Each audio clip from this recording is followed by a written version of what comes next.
It's that time again, when thousands of Swiss Army members and the Air Force are deployed to protect the elite representatives of the bourgeoisie from all countries, who meet in Davos, Switzerland from January 16th to January 20th to talk about the future of the planet and the global economy.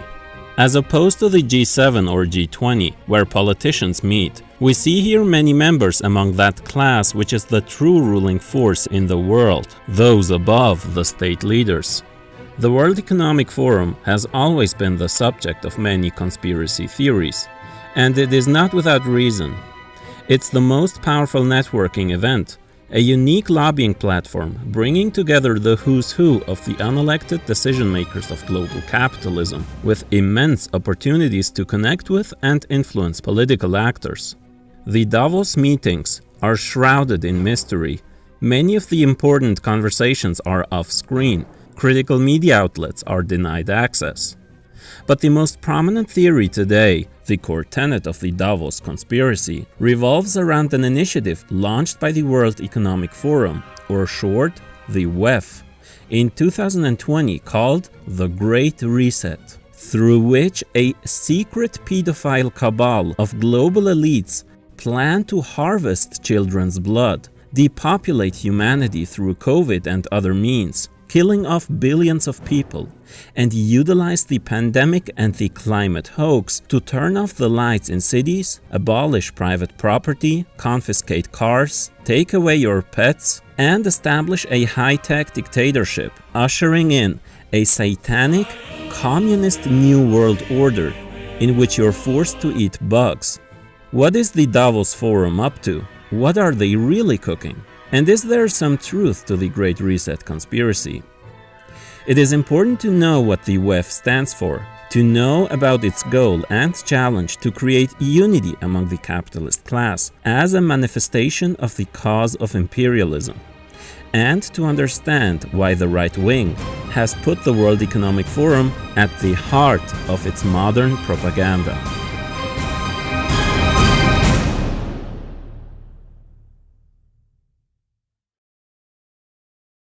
The headquarters of the WEF is based in Cologny in the French-speaking province or canton of Geneva. The WEF has also offices in New York, Beijing, and Tokyo.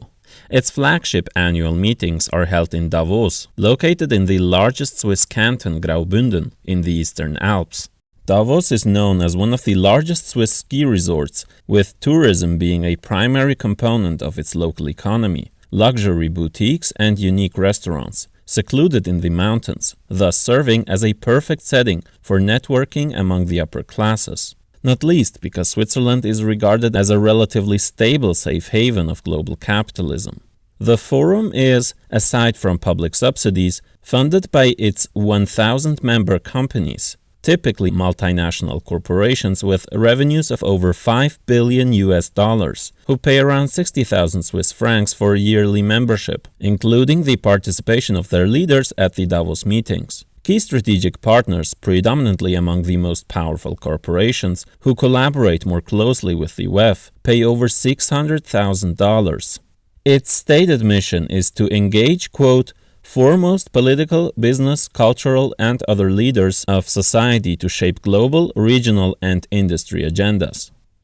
The World Economic Forum was founded in 1971 by German business professor and engineer Klaus Schwab. First, it was called the European Management Forum and then changed its name to the World Economic Forum in 1987, partly due to the reason of its success and its ambition to broaden the scope of its vision, going from a business management forum connecting European and North American business leaders to include more political aspirations, such as providing a platform to resolve international conflicts.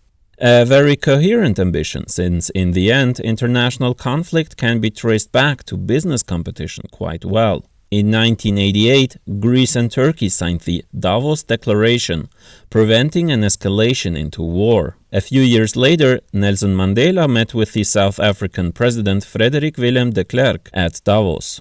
The managing board acts as the executive body of the WEF and is currently headed by the forum's president, the conservative Norwegian politician and diplomat Børge Brende. Founder Klaus Schwab is the executive chairman, and he is guided by a board of trustees, which today includes figures such as Indian billionaire and 8th richest man in the world Mukesh Ambani, Salesforce's Mark Benioff, CEO of BlackRock Larry Fink, Nestle CEO Mark Schneider, or European Central Bank President Christine Lagarde.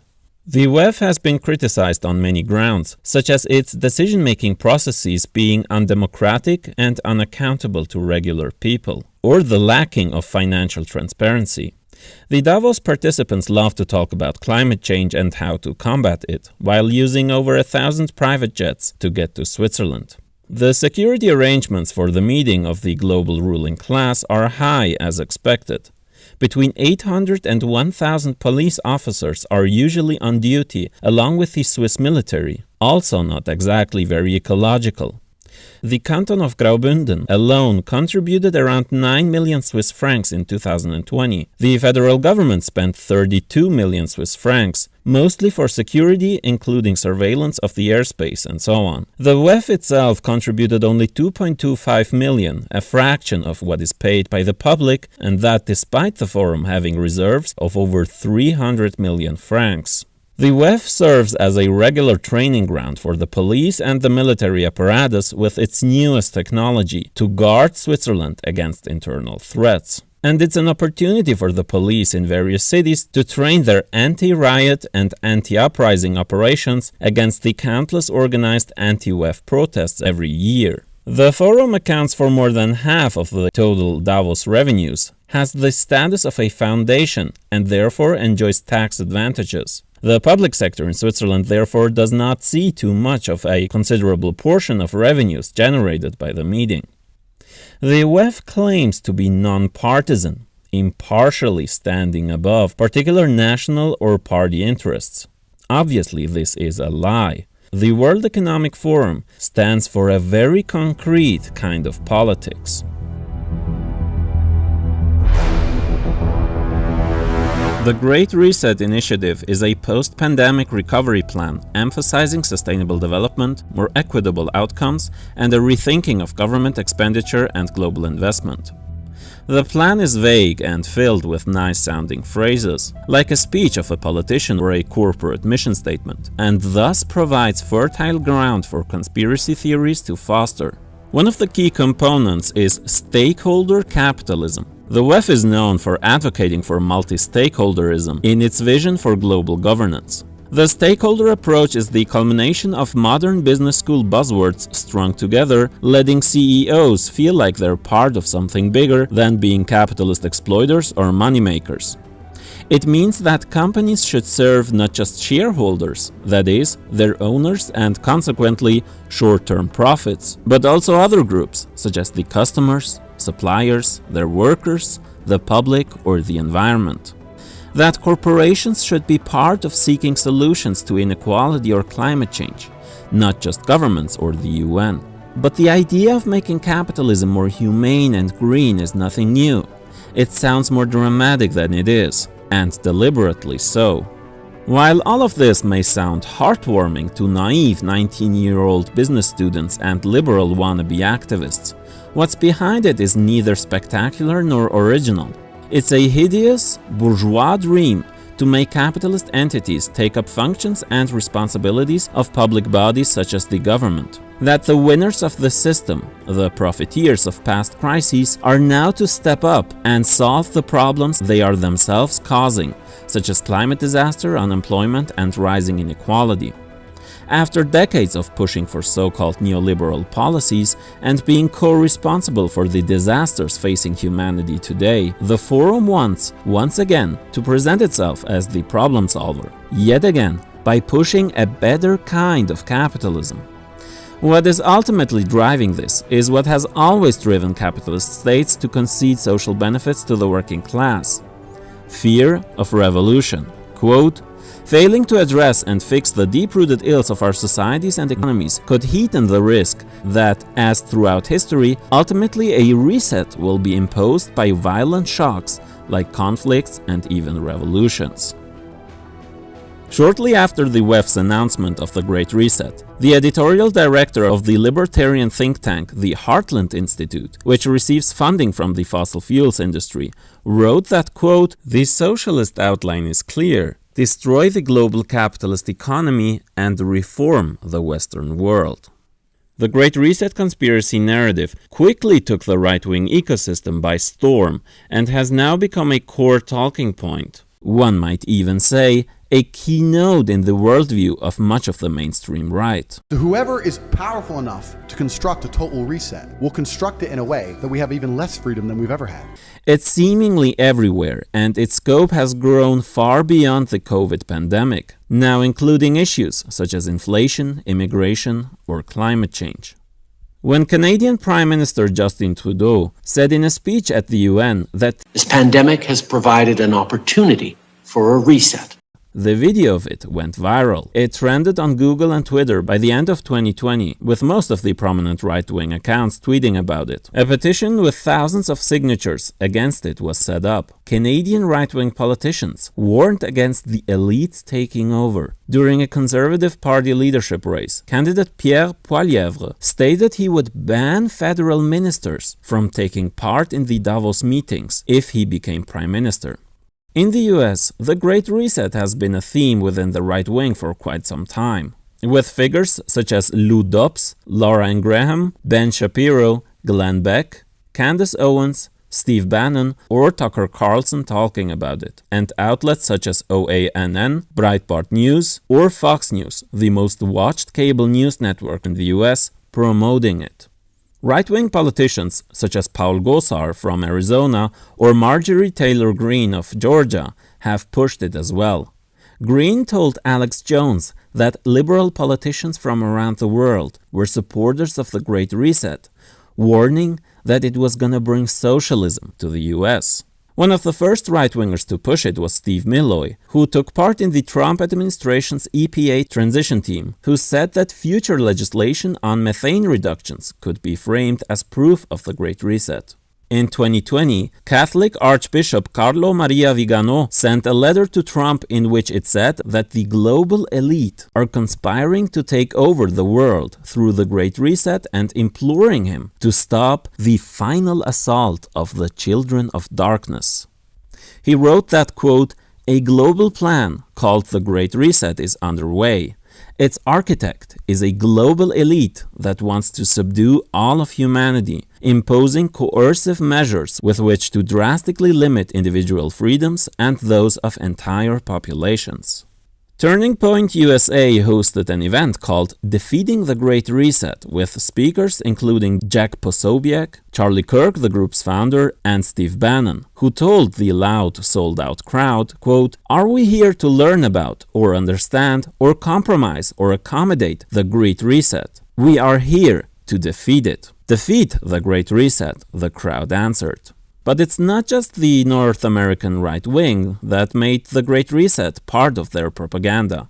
In Australia, Spectator columnist James Delingpole was interviewed on Sky News Australia, which is owned by Rupert Murdoch, also the owner of Fox News, said that, quote, "Anyone who doesn't realize that the Great Reset is the biggest threat to our form of life right now hasn't been paying attention." Klaus Schwab, with his German accent, was labeled a charismatic German and a dangerous Marxist leader by the Australian news channel. And what would the right wing be without the Europeans? Leader of the Dutch right-wing Forum for Democracy Party, Thierry Baudet, asked on Facebook whether COVID-19 was used as a crowbar for the New World Order as part of the Great Reset. Already in 2020, he had claimed that the Jewish billionaire George Soros had manufactured the coronavirus to steal our freedoms and promoted the podcast of a prominent Dutch QAnon influencer. Unsurprisingly, many WEF conspiracy theories are full of anti-Semitic tropes. It's the usual ones that are supposedly in control of the forum, such as George Soros or the Rothschild family, as part of a worldwide Zionist conspiracy. The right-wing WEF conspiracies may have trended especially during the pandemic, but they have not gone away. They are here to stay for a long time. Conservative Irish politician Matthew McGrath spoke just last December about the Great Reset in the Lower House in Ireland. This all might sound like some sort of conspiracy, and I wish it was, but it is not. For my good. All right, we'll see who will have the last laugh. God, Santi might come to you. Then you have the sort of seemingly level-headed, moderate right-wing take on the Great Reset, such as expressed in this article recently boosted by Jordan Peterson, in which the author, a distinguished fellow of the American Institute for Economic Research, says that while he denounces the wild conspiracy theories, there is still an imperative to denounce the forum. And why? For its imperialist ambitions? No. He says, the agenda of Davos is alarming.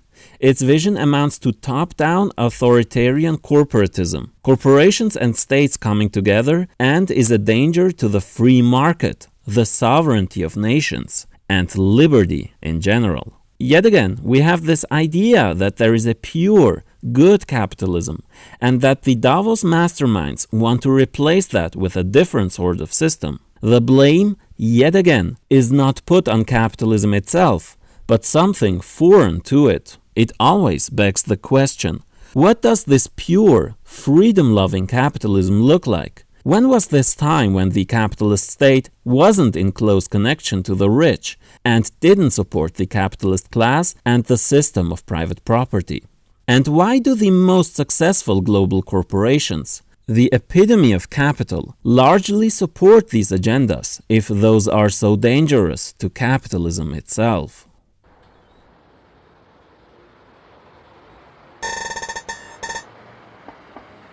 Tightly knit connections between the state and corporations are in fact not a deviation from capitalism. It is the capitalist system taken to its logical conclusion. There was, in fact, no time where companies and the capitalist state were separate. From the very beginning, it is the very state that enforced the very rules that allows for such a development to happen in the first place. Yes, companies are more concentrated and centralized today, but this too is just the natural tendency of capitals, which accordingly necessitates a more tight relationship with the centralized capitals and the state, which is structurally geared towards strengthening their and its own interrelated economic and political might. And this cannot be repeated often enough. Whenever the government does stuff, such as intervening in the market, this is FFS, not socialism.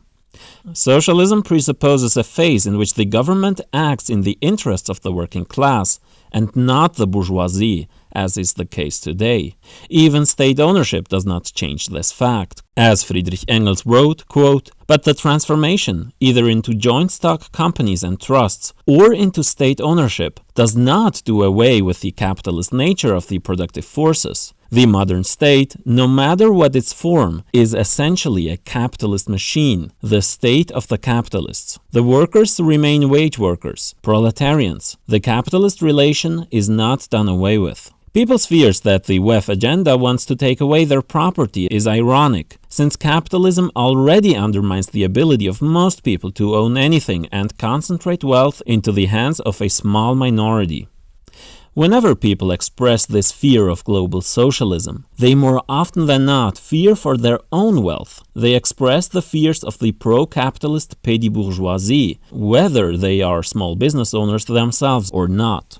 Some of this stuff is just genuine ignorance on the part of people falling for this. But much of it is a genuine reactionary urge to stop any change toward a sustainable economy, and but a prelude to the fascist backlash revolutionary Marxists have to deal with when they will actually change the mode of production toward fulfilling human needs and in harmony with the environment.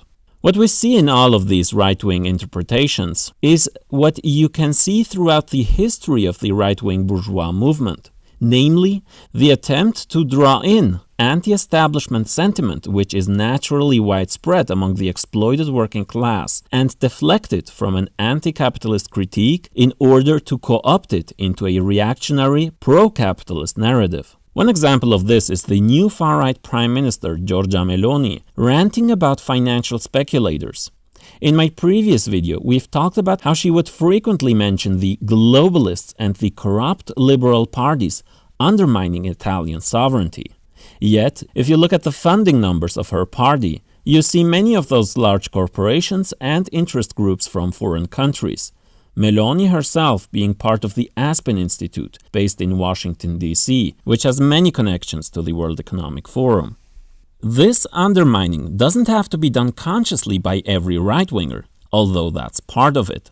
It's just something that is incentivized by the capitalist system. Such as when industrialists decided to fund the Nazi Party because, among other things, their reactionary nationalist narrative was a potent deterrent against the then massively popular class struggle narrative of the fast-growing socialist movement. If you combine ignorance, chauvinism, widespread anti-communism, and capitalists constantly pushing their interests through the corporate media and various think tanks, you get this mess. Constantly new conspiracy theories about a minority, about a particular institution, about a particular group of the elite, often Jewish of course, which are made responsible instead of the whole capitalist class and the whole profit-based system. Efforts such as the WEF reflect a very rational wish of the large capitalists, namely, to move towards a single world trust, a single global capitalist federation, which would ensure a single global market for maximum power and wealth. If the WEF expresses the needs of capital, how come so many pro-capitalist parties are critical of it? How can we explain that some bourgeois parties are anti-globalists while others aren't? The disagreements between liberals and conservatives strongly reflects the inherent contradictions of the ruling class within a nation and internationally, stemming from capitalist competition, which in no way disappears with the emergence of monopolies. For instance, we have the large fossil fuel companies which, although donating to both parties in the US, still tend to donate more to conservatives. Finance companies tend to give more money to Democrats in the US today. Many of those who work to push right-wing theories about the Great Reset are linked with organizations which receive lots of funding from fossil fuel companies, such as the Heartland Institute or the Committee for a Conservative Tomorrow, whose employee, Mark Morano, wrote this book. In the newest era of globalization, the so-called global upper middle class have experienced a relative loss in income due to the outsourcing of jobs, increased international competition, and so on. So convincing those workers that globalization and the organizations pushing it becomes relatively easier by, yet again, distracting from the main problem. However, these different fractions are ultimately largely united when it comes to defending the power of the rich, and people are often distracted by relatively minor tactical disagreements. The liberal side of bourgeois parties may pose as climate-friendly, but anyone who's looking at the numbers knows that they aren't doing anything significant against climate disaster either. The WEF is a reflection of that uniting tendency on an international stage. Karl Kautsky of the German Social Democrats comically postulated right before the outbreak of World War I that this would lead imperialism toward ultra-imperialism. A stage approaches in which the competition among states will be disabled by their cartel relationship. Vladimir Lenin, however, countered this analysis by stating that, quote, "The development in this direction is proceeding under such stress, with such tempo, with such contradictions, conflicts, not only economical, but also political, national, etc., that before a single world trust will be reached, before the respective national finance capitals will have formed a world union of ultra-imperialism, imperialism will inevitably explode, capitalism will turn into its opposite." So while what the WEF is trying to accomplish is not impossible in theory, the competition of various imperialist entities is too great for the world to not explode into war or revolution before Davos reaches its goal. And it is within these contradictions through which we have to understand both the role of organizations such as the WEF and the political rejection or embrace by the various bourgeois parties and the according ideological manifestations, such as their differences on protectionism, immigration, or international bodies like the European Union. The ultimate goal is to move toward a world federation where borders are irrelevant, but of course based on global cooperation and not capitalist competition.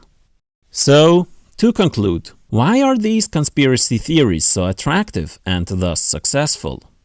Because they partly speak to legitimate fears of people, of losing control in the face of an unaccountable ruling class, or facing even more financial hardship. Anti-establishment narratives are attractive and potent, not least because it is all too obvious that the status quo is deeply ridden with injustice and corruption. People are often rightly frustrated with the green capitalism shift, because it is done for the benefit of the rich at the cost of the working class, who has to shoulder increasing costs, while the wealthy are allowed to fly around in their private jets for lunch. Fascist parties have historically exploited exactly this frustration, pointing fingers at the liberal elite, only to subvert the communists' appeal. The conspiracy narrative is often exciting because it simplifies a complex world, but the truth is exciting enough. People just have to make that step to be open for the Marxist analysis. If you consider yourself open-minded and critical enough to reject the establishment narrative, then consider being even more critical and more open-minded and actually read the people most demonized by that same establishment, namely the Marxists. Obviously, just because an alternative explanation is labeled a conspiracy theory, it does not automatically follow that it's false, of course. Powerful people conspire all the time, and the label itself is often politically motivated. But in this case, I hope to show not only that most right-wing narratives about the WEF don't make sense, but that they're actively misleading the working class from seeing the true enemy here. The WEF is part of the problem, but it is not the real source of problems. It's capital. Without the big corporations, organizations like the Forum would be hot air. And just because much of the conspiracy stuff is nonsense, there is a real danger expressed by the Great Reset Initiative of corporations gaining even more influence over every aspect of life and nature, and the states likely getting more repressive in the future as capitalism imperialism is in decay. In 2019, over 400 civil society organizations prepared a letter calling for the termination of an agreement between the UN and the WEF, a direct result of the stakeholder approach, which provides transnational corporations preferential access to the UN system with regard to development work. And in 2020, the UN Secretary-General called for the creation of a multi-stakeholder high-level body for challenges of the digital world, with participants including Facebook, Microsoft, Google, and the WEF. The stakeholder approach came to the surface during the TRIPS waiver battle, where, through the influence of actors such as the Bill and Melinda Gates Foundation, international bodies were hampered in their efforts to waive patents to make the COVID vaccine more accessible for low-income countries. You likely know someone in your broader circle of friends or family who buys into some of these right-wing ideas about the WEF. In trying to argue with them, try to drag them away toward the Marxist analysis, if even just a little bit. But also bear in mind that many of these people are too far gone and it'll cost you too much energy and time to achieve small success. In reading and watching stuff for my research, I found that, unsurprisingly, much of the Great Reset conspiracy crowd is simply imbued with rabid anti-communism. People really worried about their financial investments, such as this finance advice YouTuber, who spends much of his time talking about how murderous socialism is and how Davos is gonna take away his stocks. In the end, arguments can only get us so far. What we need is organization, and international organization, because, while divided, capitalists organize globally, and the proletariat can only combat this assault of the bourgeoisie by organizing internationally as well. Because, as opposed to the capitalists who benefit from the inherent competition of the market system, the proletariat can only gain by cooperation and unity beyond borders, and exploit that inherent weakness of a systemically divided ruling class, which organizations such as the World Economic Forum, despite great efforts, will never be able to reconcile.